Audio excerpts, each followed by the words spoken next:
بے شک ہر نشہ انسان کو بے خود کر دیتا ہے، اور پھر جنت کی حوروں کا نشہ، یہی وہ نشہ ہے جس نے مسلمانوں کو قرآن کی اس عملی تعلیم پر متوجہ نہیں ہونے دیا۔ اب سورہ الحدید میں ارشاد ہوتا ہے کہ ہم نے لوہا پیدا کیا اور اس میں بہت سے فوائد ہیں، لیکن ہمارے علماء کے نزدیک لوہے کے فوائد حاصل کرنا ان کا کام نہیں، ان کا کام تو خود ساختہ مذہبی رسموں کی ادائیگی ہے۔ ان کے نزدیک تو صرف ذکر و اذکار، حق حقوق کی محفلیں لگانا، نعتوں اور قوالیوں کے جلسے منعقد کرنا، تعزیے اور گھوڑے نکالنا، مردوں کی زیارت کے لیے بڑے بڑے مزار بنانا، مسجد نبوی، روضہ رسول کے پورٹریٹ ریڑیوں پر بازاروں میں گھمانا، اونٹوں پر عید میلاد النبی کے جلوس نکالنا، مسجدوں کو جھنڈیوں سے سجانا، قبروں کو غسل دے کر ان کے لباس تبدیل کرنا، ان کو حاجت روا اور مشکل کشا ثابت کرنا، نظر و نیاز کے نام پر لوگوں سے چندہ لینا، عشق رسول کی آڑ میں شب وجدان، شب عرفان منانا، یہی منشاء ایزدی ہے۔ رہا لوہے سے فائدہ اٹھانا، یہ یہود و نصارہ کا کام ہے۔ لوہے سے مشینری، انڈسٹری تیار کرنا، ٹینک، میزائل، لانچر اور ریکٹ جیسے دفاعی ہتھیار اور اسلحہ بنانا، یہ ہمارا نہیں، یہ دہریوں اور ہندوؤں کا کام ہے۔ ہمیں کسی قسم کی طاقت کی کوئی غرض نہیں۔ جب جنگ مسلط ہوگی اللہ فرشتے بھیج دے گا جو یہود و نصارہ ہندوؤں اور دہریوں کی اینٹ سے اینٹ بجا دیں گے۔ جب ایسا وقت آئے گا تب ہم 11ویں والے کو بغداد سے، دادا صاحب کو ان کی نگری لاہور سے، شہباز قلندر سندھڑی والے کو، بلے شاہ کو، سلطان بہو کو، کرنی والے کو، فرید الدین مورے پیا کو پاک پتن سے، نظام الدین اولیاء کو اجمیر شریف سے بلا لائیں گے۔ پھر کیا ہوگا؟ یہ لوگ دشمنوں کی پھٹیاں اکھیڑ دیں گے۔ سبحان اللہ۔ لیکن زمانے نے دیکھا جب ہلاکو نے 13ویں صدی میں اور بش نے 20ویں صدی میں بغداد کی اینٹ سے اینٹ بجائی تو 11ویں والے بیچارے سے کچھ بھی نہ ہو سکا۔ 6 سال اہل بغداد بھوک سے بلکتے اور 11ویں پکارتے رہے۔ جب ہندوؤں نے بابری مسجد کو تیس نیس کیا تو نظام الدین اولیاء کے ماننے والے پجاری اس کا منہ ہی دیکھتے رہے اور مورے پیا نہ آئے۔ اسرائیلی یہودیوں نے جب مسجد اقصی پر قبضہ کیا تو اللہ سبحانہ کے پیارے فلسطینی ان کی طرف پتھر ہی پھینکتے رہے، نہ زندہ مسلمانوں نے ان کی مدد کی، نہ مردہ بزرگوں نے، نہ ان کو کوئی غیبی مدد آئی۔ بتاؤ کیوں؟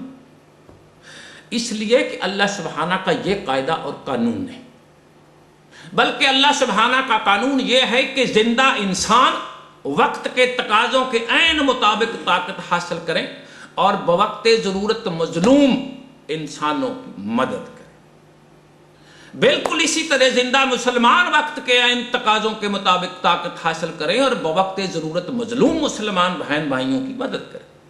لہذا ظلم کے تدارک کے لیے طاقت حاصل کرنا اشد ضروری ہے۔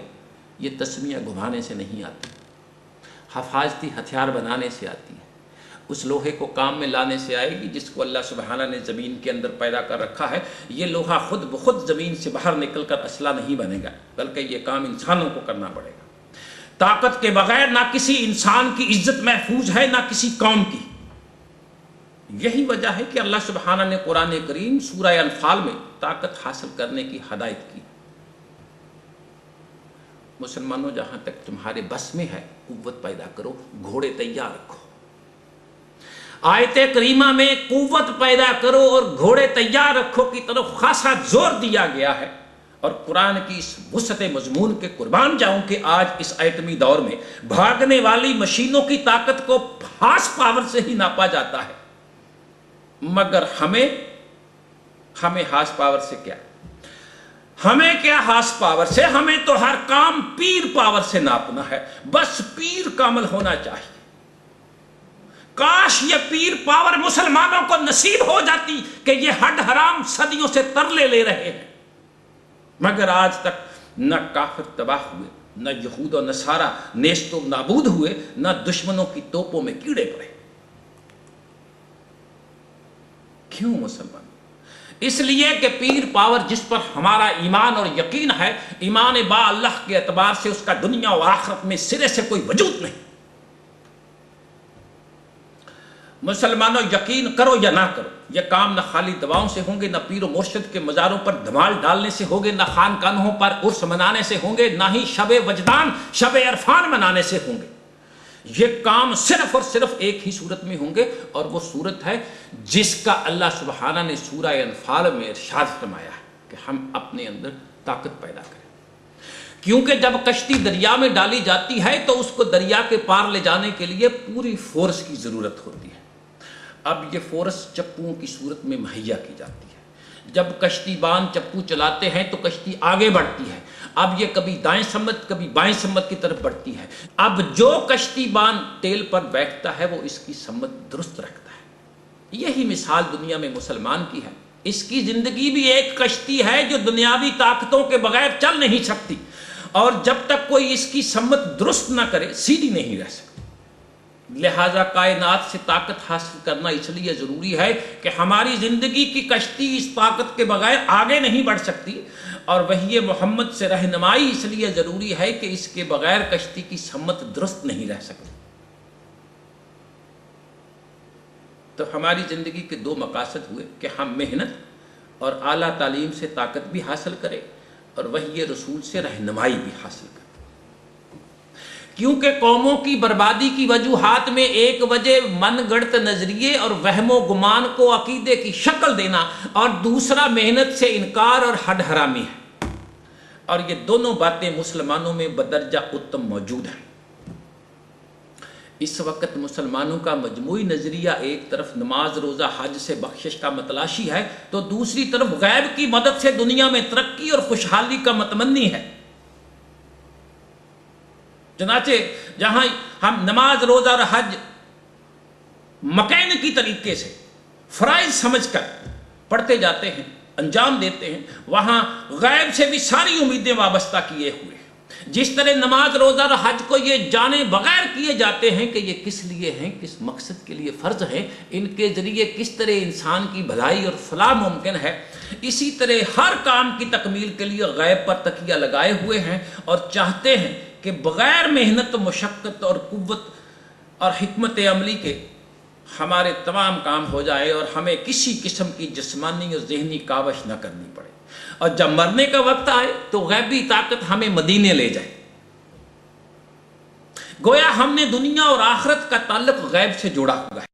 اس قسم کے خیالات مسلمانوں میں ان لوگوں نے پیدا کیے ہیں جو خود عملی زندگی میں نقارہ اور پرلے درجے کے خود غرض لوگ ہیں۔ یہ ملا و ملنگ، پیر و مرشد، قصہ اور قصیدہ گو، نعت خواں اور روایات کے موجد حضرات ہیں۔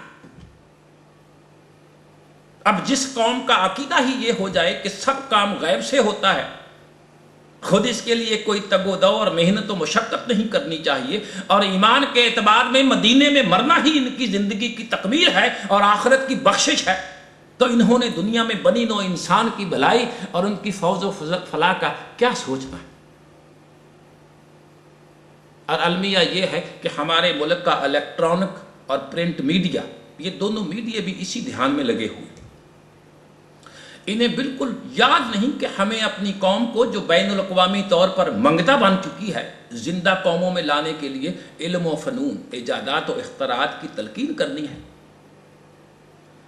ان کو تو چاہیے کہ یہ قوم کو جدید سائنسی علوم و فنون حاصل کر کے قوت اور طاقت حاصل کرنے کی تلقین کرے، مگر یہ اپنے میڈیا سے مسلمانوں کو اس دور کی جذباتی تلقین سے مستفید کر رہے ہیں جو دور روشنی کا نہیں تخیلات کا تھا، جو دور منطق کا نہیں مفروضوں کا تھا، جو دور قلم کا نہیں جہالت کا تھا، جو دور انسان کی آزادی کا نہیں بادشاہوں کی خوشنودی کا تھا، اور جو دور حقیقت بیانی کا نہیں قصہ گوئی کا دور تھا، اور جو دور مذہبی آزادی کا نہیں مذہبی جبر کا دور تھا۔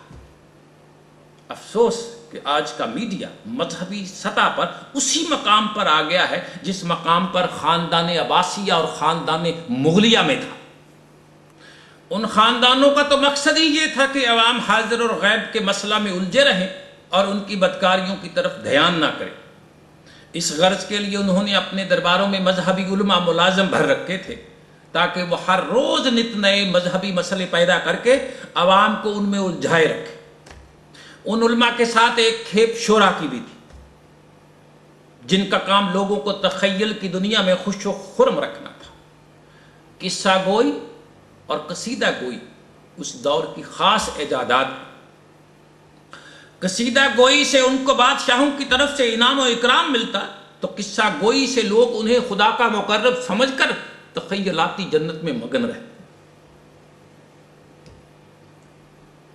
اب ضرورت اس بات کی ہے کہ ان نظریات اور عقائد کی برین واشنگ کی جائے جو دور عباسیہ کے ائمہ اور فقہا کی غلط اور محدود سوچ، بادشاہوں کی خوشنودی اور ان مردودوں کے سیاسی تقاضے پورے کرنے کے لیے اسلام میں عقیدوں کے نام سے داخل ہو چکے ہیں۔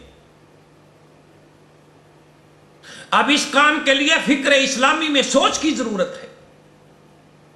یہ ایک حقیقت ہے کہ جب تک دل و دماغ کی صفائی نہیں ہوگی وہ روشن اور صحیح بات قبول نہیں کر سکتے، اور یہی سب سے مشکل مرحلہ اور منزل، یہی کٹھن ہے قوموں کی زندگی میں۔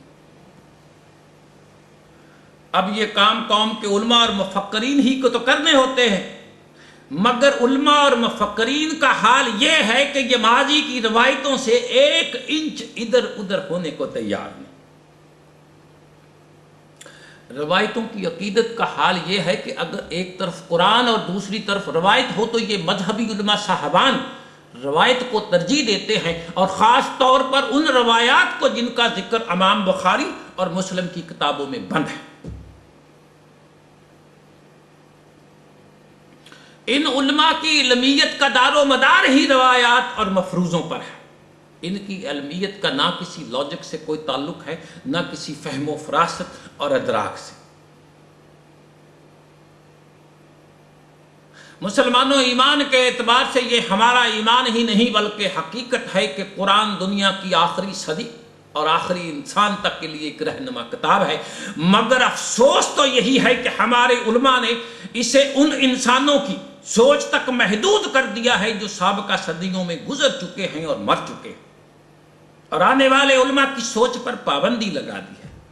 حالانکہ اس زندہ و جاوید کتاب پر ہم لوگوں کا بھی اتنا ہی حق ہے جتنا کہ گزرے ہوئے لوگوں کا حق تھا۔ اب اگر وہ علوم کائنات سے واقف نہ ہونے کی وجہ سے قرآن میں علوم کائنات کے اشارے تلاش نہیں کر سکے تو اس میں کتاب اللہ کا تو کوئی قصور نہیں۔ اب جب کائناتی علوم سے نت نئے کائناتی انکشافات ہوتے ہیں تو بزرگ پرست ان علوم کو کفار کے علوم کہتے ہیں۔ ہمارے مذہبی پیشوا پوری طرح اس بات سے بے خبر ہیں کہ کائنات سے طاقت حاصل کرنے کے احکامات قرآن کریم میں کن کن جگہوں پہ دیے گئے ہیں۔ ہاں، لیکن ان کو یہ ضرور انکشاف ہوا کہ کون سی آیت کتنے بج کر کتنے منٹ پر کہاں نازل ہوئی، اس وقت رسول کریم کس بیوی کے حجرے میں تھے اور کیا گفتگو فرما رہے۔ ان کو غیب سے یہ بھی پتہ چل گیا کہ کون سی آیت پڑھنے سے جن قابو میں آ جاتے ہیں، کس آیت کے پڑھنے سے فرشتے نازل ہونا شروع ہو جاتے ہیں، کس آیت کے پڑھنے سے اولیاء اکرام مہربان ہو کر جنت کے دروازے کھولنے کے احکامات صادر فرما دیتے ہیں، اور پھر بڑے اہتمام سے انہوں نے ان آیات کو بہشتی زیور، پکی روٹی اور فضائل ایمان میں منضبط کر لیا ہے۔ یہ ان علماء کی لا علمی کا نتیجہ ہے یا منافقت کا کہ انہوں نے مسلمانوں کو اس تعلیم سے آگاہ ہی نہیں کیا جس تعلیم سے غیروں نے آگاہی حاصل کر کے آج ساری کائنات کو فتح کر لیا ہے، اور جس کا نتیجہ یہ ہے کہ ہم پر آج ہر لحاظ سے غلبہ حاصل کر چکے ہیں۔ ہماری بے بسی کا یہ عالم ہے کہ وہ ہم پر میزائل برسائیں، ڈرون حملے کریں، ہم اف بھی نہیں کر سکتے، اور جب کبھی شدت تکلیف اور شدت درد سے اف کر ہی لیتے ہیں تو وہ ہمیں ٹیرورسٹ کہہ کے ہماری مساجد مسمار کرتے ہیں، ہماری عورتوں کو لوٹتے ہیں، بچوں کو کتوں کے آگے ڈالتے ہیں، ہمارے نہتھے نوجوانوں کو ٹینکوں کے نیچے رونقتے ہیں۔ ہم کون ہیں کہ احتجاج کریں، درد کے درما کی التجا کریں، صرف اس لیے کہ ہم کمزور ہیں اور کچھ کر نہیں سکتے۔ مسلمانوں، ہمیں نہ اللہ سبحانہ نے کمزور بنایا، نہ اللہ سبحانہ کی یہ مرضی ہے کہ مسلمان کمزور اور نادار رہ کر دنیا میں ذلیل و خوار ہوں۔ نہ قرآن نے مسلمانوں کو کمزور بننے کی تعلیم دی، نہ رسول کریم نے کمزور رہنے کا سبق دیا صلی اللہ علیہ وسلم۔ تو پھر ہمیں کس نے کمزور بنایا؟